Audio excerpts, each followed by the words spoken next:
Assalamualaikum Bu Linda. Waalaikumsalam. Bagaimana kabarnya? Alhamdulillah sehat, baik sekali. Gimana? Yuyun sehat? Alhamdulillah sehat juga. Bu Linda, ini ada beberapa pertanyaan yang ingin saya ajukan kepada Bu Linda. Oke, supaya saya menambah ilmu buat saya lagi. Siap-siap. Oke. Insyaallah. Terima kasih Bu waktunya. Sama-sama. Oke.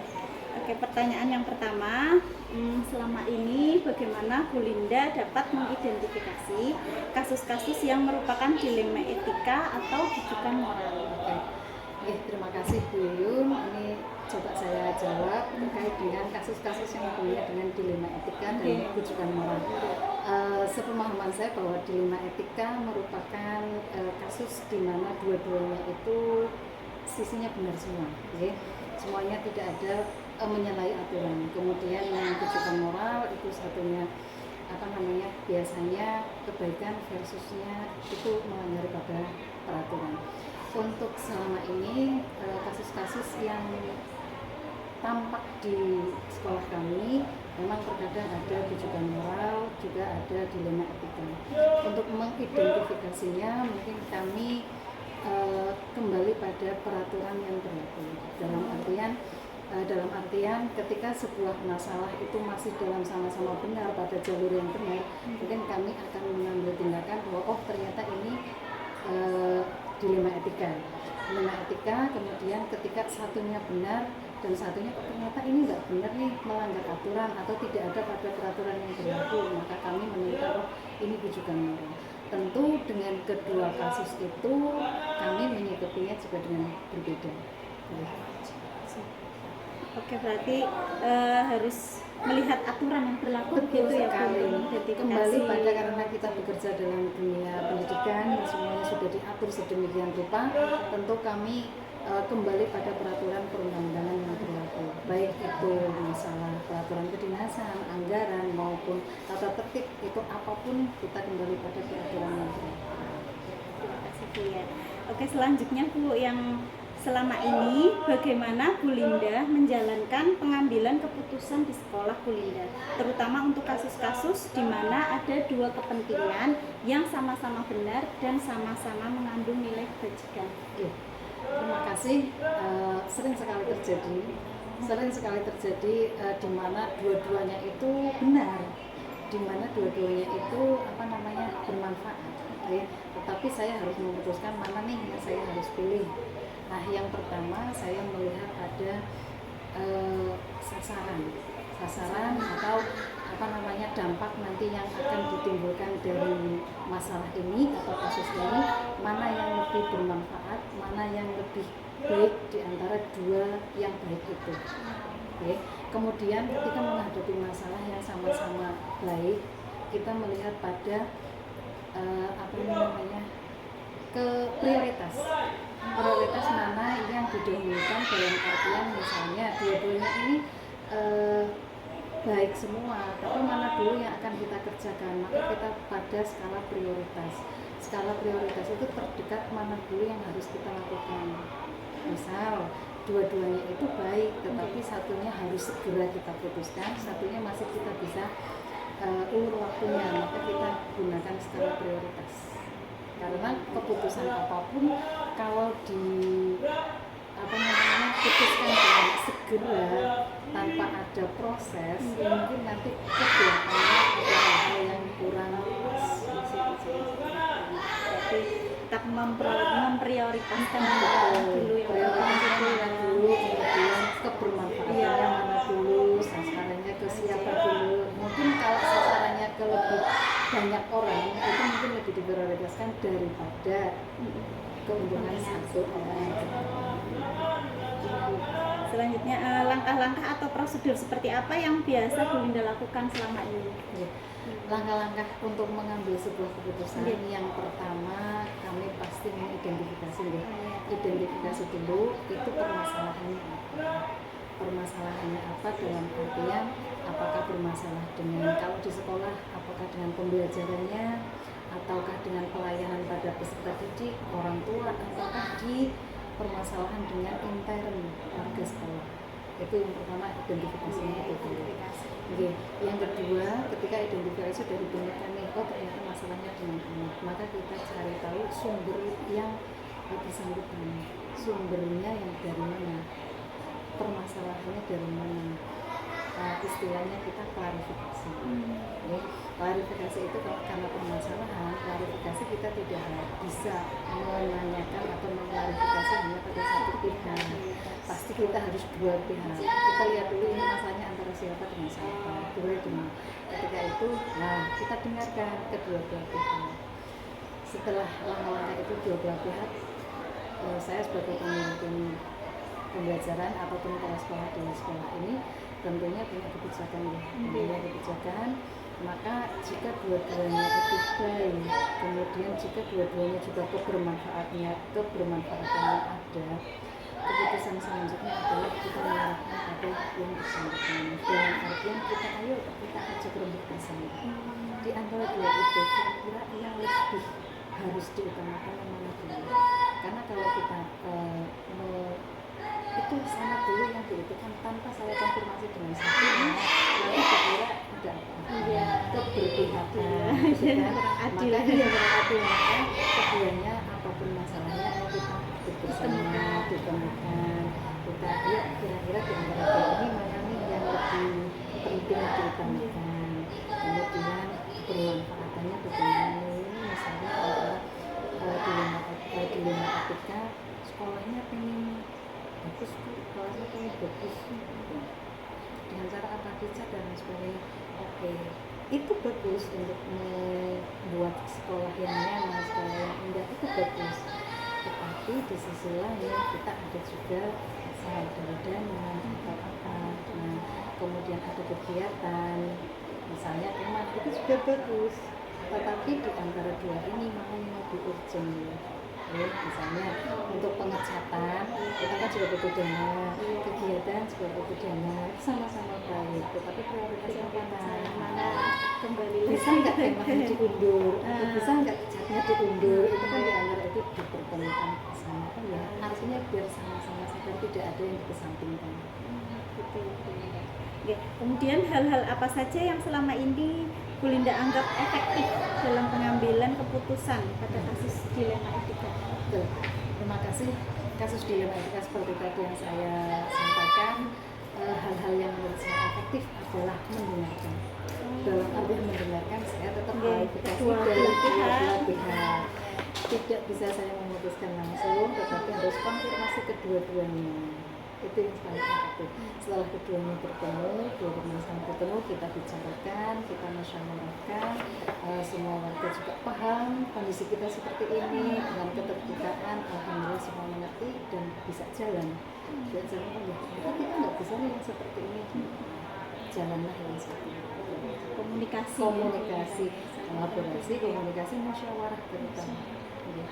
Karena kita nggak sendirian. Iya benar sekali. Oke.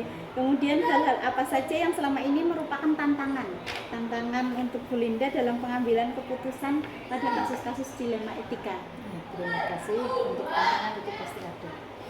Yang pertama tantangannya adalah membuat yang saya tanya itu bisa terbuka, dalam artian terbuka. Saya kepentingannya ini benar-benar terbuka dulu, mau menyampaikan yang sebenarnya jangan tidak. ada yang Maksud saya yang pertama tantangannya adalah membuat mereka itu yang bermasalah sama-sama punya kepentingan tetapi terbuka secara langsung, dalam artian mau nggak menyampaikan langsung kepada kepala sekolah. Dan itu tantangan yang paling susah adalah itu.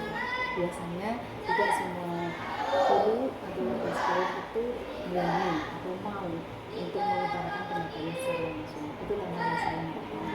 Kamu nggak menyampaikan secara langsung, tidak usah pada orang lain. Begitu kan? Ini kan seperti itu. Tantangan saya seperti itu yang pertama. Yang kedua, ketika sudah disatukan konfirmasi dua-duanya untuk saling menerima. Nah, untuk saling menerima dengan musyawarah ini diterima nggak kita hasilnya? Untuk diterima penerapan kita butuh musyawarah yang dapat. Kembali lagi ketika musyawarah butuh mencurahkan pendapat. Yang jadi masalah biasanya tantangan adalah ketika musyawarah tidak berani mengungkapkan pendapat. Hanya pada hasilnya nanti masih ada yang dibahas. Itu tantangan utamanya seperti itu. Di belakang ya Bu ya. Ya baik Bu Linda. Ya. Oke, selanjutnya apakah Bu Linda memiliki sebuah tata kelola waktu atau jadwal tertentu dalam sebuah penyelesaian kasus dilema etika? Ya, terima kasih untuk penyelesaian kasus dilema etika. Sebenarnya kita nggak pengen ada kasus, nggak pengen ada kasus, kita pengen ada kasus, tapi pasti hal itu terjadi karena kita banyak kepentingan banyak orang. Nah, untuk penyelesaian kasus dilema etika, yang pertama saya punya tata kelola waktu, bukan berarti untuk penyelesaian, tetapi sebagai langkah pencegahan berupa pembinaan itu sebelum terjadi. Iya betul, kita di awal tahun pembelajaran baru, istilahnya kalau di kelas itu ada kesepakatan kelas. Nah, di awal itu juga sudah sampaikan apa sih yang akan kita raih, apa yang akan kita laksanakan. Yang pertama adalah istilahnya apa ya, kesepakatan antara kepala sekolah dan guru. Kesepakatan dalam artian ayo oke, kita mengerjakan bersama-sama, oke kita bermusyawarah, itu mungkin tata kelola, dan itu biasanya di awal tahun pembelajaran baru kemarin sudah saya lakukan. Nah, tata kelola ini mungkin akan saya refleksikan kembali minimal 3 bulan sekali. 3 bulan sekali tetap saya mengingatkan dalam artian apapun yang terjadi di sekolah, apapun ada di sekolah ini milik bersama, jadi harus diselesaikan bersama. Tata kelola waktu seperti itu. Tetapi tidak jarang juga dilema etika yang spontanitas. Nah, yang spontanitas Tidak terduga. Yang spontanitas itu bagaimana? Ya kita lihat ketika itu memang hari itu dan waktu itu harus segera diselesaikan. Bagaimanapun juga kita harus menyelesaikannya. Tetapi dengan langkah-langkah yang tadi sudah konfirmasi belum dengan yang disampaikan, Dilihat lagi ya. dilihat lagi. Kalau memang harus segera diselesaikan, kita selesaikan, tetapi dengan langkah-langkah yang lebih bijaksana. Baik sekali, Bu Linda ternyata. Oke, sekarang nomor 7 Bu, pertanyaan ke-7, adakah seseorang atau faktor-faktor yang selama ini mempermudah atau membantu Bu Linda dalam pengambilan keputusan dalam kasus-kasus dilema etika? Oke, terima kasih. Kalau seseorang, alhamdulillah di sini ada sesepuh kami dalam artian guru senior di sini, tetap itu menjadi pertimbangan kami bagaimana mengambil keputusan yang bijaksana. Tetapi untuk semua guru di sini saya anggap sama saja, dalam artian mempunyai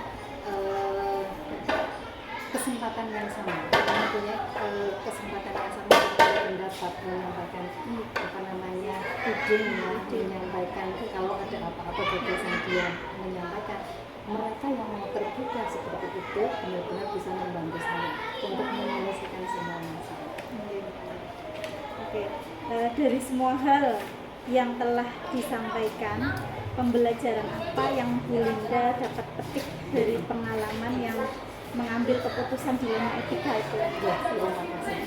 Dari sekian banyak kasus yang dialami, kasus yang saya lihat, pelajaran yang utama yang harus kita selalu ingat adalah musyawarah. Kita sebagai pemimpin tidak akan bisa mengambil sebuah keputusan yang bijaksana kalau hanya berasal dari pikiran sendiri, kalau hanya berasal dari ego kita sendiri. Karena kita punya warga, kita punya anggota di sini, maka yang terbaik adalah melibatkan semua warga sekolah dalam keadaan ruang masyarakat. Atau paling tidak, kalau ada apa-apa kita akan konfirmasi atau klarifikasi biar tidak hanya satu arah yang berbicara. Jadi tetap Bu Linda walaupun sebagai seorang pemimpin, tapi Bu Linda tetap juga mengikut sertakan guru-guru dalam mengambil keputusan. Iya, betul sekali, termasuk pada setiap momen apapun. Malah sebenarnya saya mengembalikan pada guru-guru. Gimana ya, menurut panjenengan. Tapi mungkin bisa saya saring itu dari percakapan sehari-hari, tidak dalam keadaan formal rapat, tetapi dalam percakapan sehari-hari. Ini kayaknya ini ya Pak, ini nanti kan keluar semua. Ini keluar semua, termasuk termasuk mau ada kegiatan kemah atau apa itu ini kayaknya ini enggak masalah, silakan saya beri masukan, silakan saya beri arahan. Insya Allah kalau sudah terkumpul dari beberapa pendapat 3 orang, 4 orang, 5 orang, kita baru mengatakan ini kok kayak gini, kembali lagi pada komunikasi yang baik, musyawarah mufakat, dan mengajak kalau satu orang pun dalam kajian punya kesempatan yang sama, entah itu Agung, Putri, atau senior, junior, maupun yang PNS maupun di AKP itu punya kesempatan yang sama. Terima kasih Bu Linda atas kesempatannya ini saya. Ya. Iya sudah nambah ilmu banyak sekali ini dari Bu Linda. Terima kasih. Sampai ketemu lagi di lain waktu ya Bu Linda. Jangan bosan-bosan kepada saya. Terima kasih. Mohon hanya itu yang bisa saya sampaikan. Mudah-mudahan ini bisa menyambung hal yang baik untuk saya bisa dipetik. Kalau memang tidak baik ya tidak bisa diulang. Biasanya itu banyak versi. Bagaimana versi kita mau lihat modelnya sih. Itu biasanya. Terima kasih Bu Linda. Sampai jumpa lagi ya. Assalamualaikum. Waalaikumsalam.